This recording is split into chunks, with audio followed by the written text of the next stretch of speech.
علی اور حسین کو سمجھ لو کہ علی کو نہیں سمجھو گے کتاب البغات نہیں سمجھ میں آئی. تو ہی مولوی دکھایا کہ اللہ کے رسول نے اور قرآن نے کو بتایا کہ مسلمان باغیوں سے صحیح خلیفہ کیا برتاؤ کرے. کوئی نہیں, علی ہے اس بارے میں امت کا پیشوا. اور مسلمان حاکم اگر بگڑ جائے, غلط طریقے سے حکومت پر آ جائے, اس کے ساتھ کیا کیا جائے, یہ حسین سے ملے گا. اور اس کی ضرورت آپ کے سامنے میں عرض کر دیتا ہوں, پہلے بھی آپ نے سنا, پھر سن لیں. نمازوں روزوں سے بڑھ کر, کروڑ درجہ بڑھ کر, کہ ایوب کا زمانہ تھا, اللہ اسے بھی معاف کرے, اس نے یہاں پنجاب یونیورسٹی میں کروکیم کرایا. 126 عالم بلائے, مسلمان بھی اور غیر مسلم بھی, مذاکرہ ہوا دین کے بارے میں. بہت لوگوں نے مقالے پڑھے, اس مقالے پر پھر بحثیں ہوتی تھیں. تو مسجدوں میں جو بند ہیں گنبدوں میں نہیں کیا پتہ چلے کہ مولوی صاحب کیا اور ان کا کیا, یہ گد اور شاہین کا فرق ہے, یہ سمجھ نہیں سکتے. ان کے پاس یہی ہے کہ امین اور ہاتھ نہیں, اسلامی حکومت کو سمجھو, پھر مسئلہ سمجھ میں آئے گا. تو اسے ایک مستشرقہ عورت نے, بڑی فاضلہ تھی عیسائی عورت, اس نے مقالہ پڑھا اسلام کے نظام سیاست پر, بہت تعریف کی کہ اسلام میں خلیفہ کے لیے یہ ہے, عدل انصاف یہ ہے, پڑھی لکھی. مگر آخر میں اس نے ایک بات کی, جھوٹ نہیں کی. ٹھیک تھا, 14 سال میں ہم نے بڑا غرق کر دیا.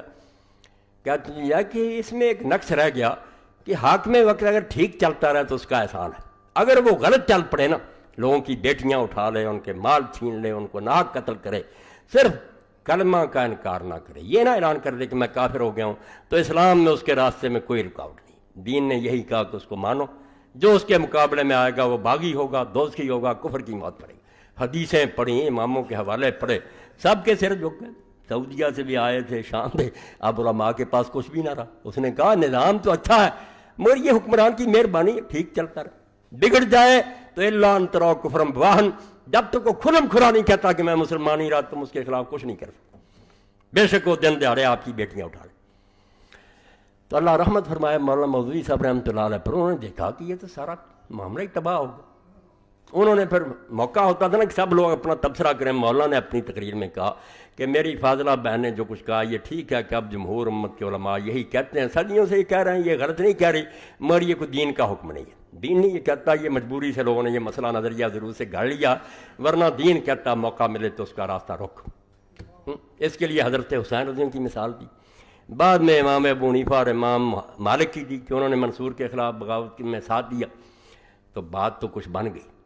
مگر آپ تفہیمات دیکھیں جو مولانا مودودی صاحب کے مجموعے ہیں مضامین کے, بعد میں یہ مولانا بہادر, یہ ہے حکومتوں کے جن 14 سال سے ان کی یہ خوشامد کر رہے ہیں, ان کے درباروں میں جاتے ہیں, وظیفے لیتے ہیں, مدرسوں کو گرانٹیں ملتی ہیں, یہ حسین کا ساتھ دے سکتے ہیں.